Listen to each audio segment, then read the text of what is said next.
Sauce ছাড়া কোনটা আছে? একটা সস ছাড়া হবে কিন্তু হ্যাঁ। এটা তো সস দিয়ে এটা থাক, সস ছাড়া একটা দিলাম।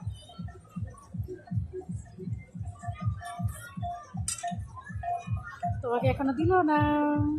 তোমারটা সস খাওয়া হবে না, যে এটা আমাদের সস দিয়ে দিই। তোমার ইঞ্জেকশন আছে না, তার জন্য আসবে তোমারটা। দাঁড়াও। খাও খাও খাও, তুমি শুরু করো, মেয়েরটা আসো তারপর আমি খাবো। এই যে এখানে তোমারটা হচ্ছে, তৈরি হচ্ছে। নেও না, চলে আসছে চলে আসছে, তোমারটা চলে আসছে। এবার চলে আসছে। আজকে দিনটা কালকে থেকে আবার খেতে হবে। তোমারটা সস ছাড়া খাও, দেখো মোগলাই কেমন, ভালো? সবাই বলে মেলার খাবার ভালো না, কিন্তু কিন্তু ভালো, দেখে মনে হচ্ছে ভালো হবে। খেয়ে দেখো।